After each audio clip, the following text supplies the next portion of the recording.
pamusoro muchirongwa chanhasi toda kukurukura nhaurwa yekuti ko mudzimu unokwanisa kunoprofita here uri kumapfugamo. Tikutaura nhaurwa yemunhu ane mudzimu. Munhu ane mudzimu anokwanisa here kuenda kumapfugamo, kumachechi, onoprofita achishandisa mudzimu. Chatingada kutanga kutaura nezvacho ndechekuti ko icho chinombonzi kuprofita chii? Kana tiri kutaura nhaurwa yekuprofita, tiri kutaura nhaurwa yokuvheneka nekubetsera munhu, ndo nhaurwa yokuprofita. Kukwanisa kuvheneka, wavheneka wokwanisa zvekare kurapa dambudziko kana pane dambudziko raunenge wavheneka, ndicho chatingati chiprofita. Asi pane dzimwe nguva muprofita anokwanisa kungovheneka chete okutsanangurira zvaanenge ataridzwa. Kuchivanhu tinenge chiti kushopera. Saka tikuti munhu ane mudzimu anokwanisa here kuenda kumapfugamo onoshandisa mudzimu kunoprofita ari mukati memapfugamo. Ndicho chirongwa chatinoda kuti tipinde machiri. Nhaurwa iyi inhaurwa ingatinetsa, asi kuti zvive nyore kwatiri, tinoda kuti timboshandisa tingati case study yemumwe murume anonzi Boniface Muponda. Vazhinji vangada kuziva kuti ko anombonzi Boniface Muponda wacho ndiani. Regai titaure zvimwe zvakanyorwa pamusoro pemurume anonzi Boniface Muponda. Zvakanyorwa 1998. Bepanhau iri rinonyora richiti, the name Prophet Muponda has nearly become a household name in Zimbabwe. The miracle healer specializes in prayer for barren couples, and hosts of children who have been born as a result are living testimony of the effectiveness of his ministry. Ndo zviri kunyorwa pamusoro paBoniface Muponda izvi. Bepanhau iri rakabuda musi wa 10 August 1998.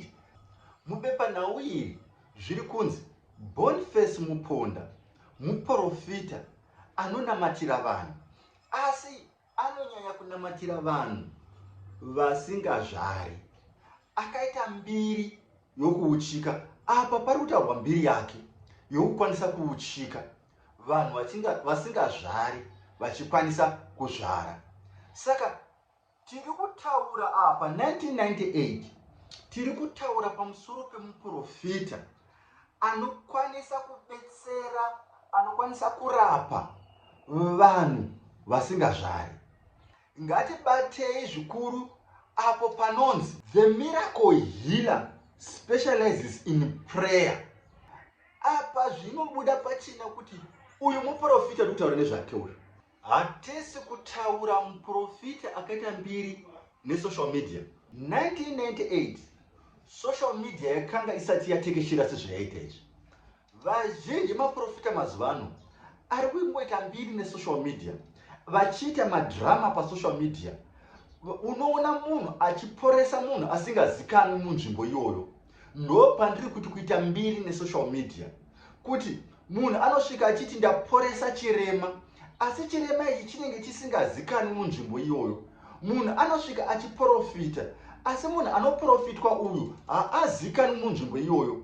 Zvobva zvangobuda pasocial media, munhu otoita mbiri zvonzi munhu unoprofita, munhu unorapa. Boniface Muponda akaita mbiri nebasa rake rekuuchika vana vachionekwa vaiuchika, kwete zvokuita mbiri nesocial media. Pachinyorwa nezvemabasa aBoniface Muponda in 1998, zvinonyorwa zvichinzi pandemonium nearly broke out at the miracle healer Boniface Muponda Signoton surgery 45 kilometers out of Harare recently, when hundreds of people whom he has helped conceive thronged to have their miracle children blessed by the prophet. Atisaura nezvemwana mumwe chete. Bepanhau rinoti hundreds of people vakaenda vachida kuti vana vavo vanokomborerwa, vavakanga vabetserwa navaBoniface Muponda kuti vakwanise kuita vana ivavo. Saka tiri kutaura nezvemuprofita akaita mbiri kuma 1990s nenhaurwa yokuuchika. ndiye muprofita anonzi Boniface Muponda. Tikati haana kungouchika munhu mumwe chete, akauchika vanhu vakawanda. Nekuchiredzi wokuno mbiri yavaBoniface Muponda takainzwa. Saka muprofita aiziva basa rake. Tiri kutaura nezvavaBoniface Muponda. Ko vaBoniface Muponda vakazofamba sei? VaBoniface Muponda varipi? Ndizvo zvatoda kuti tipinde zvakare mazviri tindwe rimwe bepanhau reStandard rakaita interview navaBoniface Muponda. Toda kunzwa kuti vaBoniface Muponda vava kupi. Bepanhau iri rinoti, in an interview with Standard Community recently, Muponda, who is now a traditional healer based in Uzumba in Mashonaland East Province. Vamuponda is now a traditional healer. Kuzumba uko ndokwa wana Vamuponda. Vamuponda yave n'anga. Tatakakuona Vamuponda mubepa rekutanga 1998 vari muprofita. Ikozota kupinda mubepa nhau reStandard 22 December 2013 Vamuponda vava kunzi he is now a traditional healer. Vave n'anga vari kuUzumba. Zvakambofamba sei kuti muna 1998 kana kuma 1990s uko munhu akanga ari muprofita?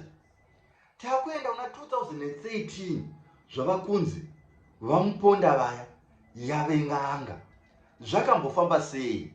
Rega timbonzwa ivo vachitaura Vamuponda muinterview iyoyo yeStandard kuti vanoti chii pakuzova n'anga kwavakaita ivo vaimbova muprofita. Vamuponda vanoti ivo, I am not ashamed to say that I am a traditional healer because that is what I have always been since 1975. Vari kuti ini handinyari kuti nditi ndava n'anga nokuti kubva 1975 ndaingove n'anga.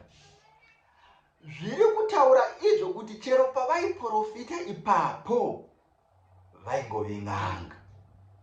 Simba ravaingoshandisa ipapo vachinzi vari kuprofita ndereun'anga.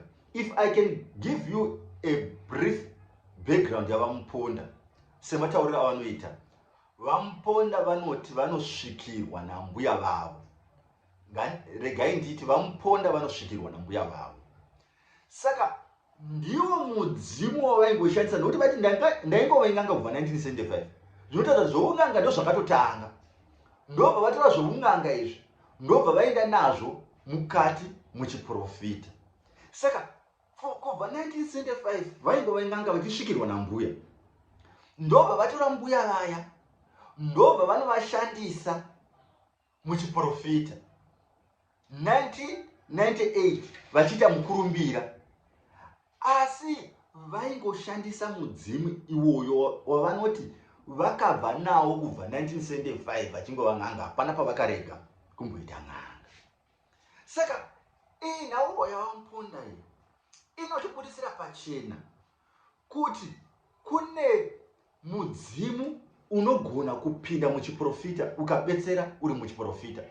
Ndizvo zvandakanga ndiri kuzama kutaura muchirongwa chapfuura kuti ndizvo zvinoitwa nevazhinji maprofita anenge achigona basa ravo vasingaiti zvepeki. Nekuti kushandisa mudzimu kuchiprofita zvine kaviri kati katatu. Regai nditaure. Kune munhu anenge achingova nemudzimu chete, asi mudzimu iwoyo usina chipo chokurapa. Mudzimu iwoyo unokwanisa zvakare kunoprofita, asi unenge uri very weak pakunorapa, asi uchikwanisa kuprofita.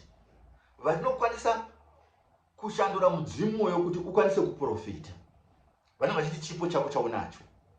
Saka ndo scenario yokutanga. Kozoita vanenge vane mudzimu asi mudzimu iwoyo wagara une chipo chokurapa, ndiwo maprofita anowanzoita mbiri. Asi maprofita iwawo haazogari zvakanyanya muchiprofita. Vanozongodzokera mudzimu iwoyo unozongodzokera kumakwenzi. Vanenge vachingoshandisa makwenzi asi vari kuchiprofita vachishandisa makwenzi sematauriro andakaita last week. Asi ndati mudzimu iwoyo hauzombonyanya kugara kuchiprofita unozongoda kudzoka kuhakata, unozongoda kudzoka kunoshopera. Saka unomboti shandei, kana ndikaona mukana ndichauya zvekare nemumwe muprofita ari munzvimbo yangu, asi muprofita uyu akubetsera kuchivanhu, akutofamba nebuti, akubetsera muchivanhu. Tinyasonzwa kuti zvinofamba sei. Kana akatenda, ndikataura naye akatenda, ndichauya naye pachirongwa. Asi tiri kuti zvinoita maprofita mazhinji atinoziva anoshandisa mudzimu, asi vanoti mudzimu uyu unenge watenda kushanda uri mumapfugamu. Mudzimu uyu usati watosvika pachiprofita, unotanga kugadzirwa kuchivanhu, machira otengwa kuchivanhu. Ndosaka kuchiprofita kwakawanda machira, asi mucheka wavanonyanya kuzoshandisa mucheka muchena, mucheka wechenura makwara, katijenesa makwara, nokuti mucheka uyu unonyanya kubata micheka yese. Ndozvaunenge wakanyanya kunomirira, unenge wakanomirira uchinobata micheka yese pamwe munhu asati ava nemicheka yese. Saka muchaona kuti kuchiprofita nhaurwa yemafuko iriko, haushayi micheka. Chero ukaenda panonamatira maprofita akawanda, zvandaitaura pamasowe akawanda mamwe andonosanganzana nawo, uchaona panenge pane micheka inenge iripo. Nhaurwa iyo yemicheka is traditional. Mimwe micheka mitsvuku, mimwe ndeye green, mimwe ndeye blue, inenge yakangosiyana siyana, inenge iri pamasowe akasiyana siyana atinogona kunoona. Micheka iyoyo iri traditional, hapana. There's no concept even in the Bible panhaurwa yemicheka iyoyo yemafuko iyoyo. Nhaurwa yemafuko inhaurwa inowanikwa muAfrica. Uyewo muchaona kuti maprofita akawanda anowanikwa kuAfrica than kuEurope. KuAfrica kwakazara futi nhaurwa dzemudzimu. Saka tine vamwe vanoziva kuti zvinonetsa kuti vanhu vazhinji vauye kun'anga, vanonobata vanhu ivavo vari kuchiprofita asi vachishandisa mudzimu. Tataurwa nhaurwa yavamuponda vakaita 1998, pakanzi pamba pavo pakanozara vanhu, pakata pandemonium pamba pavo, nevanhu vakabetsera vachiuya kuti vakwanise kuropafadza vana vavo. Asi vamuponda vanoti ndaingove n'anga kubva 1975, neipapo pavaita mbiri raingova simba rechin'anga. Hongu makristu mazhinji nevanoenda kumaprofita vazhinji nevari mukati mechiprofita vangaramba nhaurwa iri, asi inhaurwa iriko, inhaurwa inotozikanwa. Ndosaka muprofita achikwanisa kukudza kuti une chivanhu, nokuti iyewo kazhinji anenge ane chivanhu chaanenge anacho.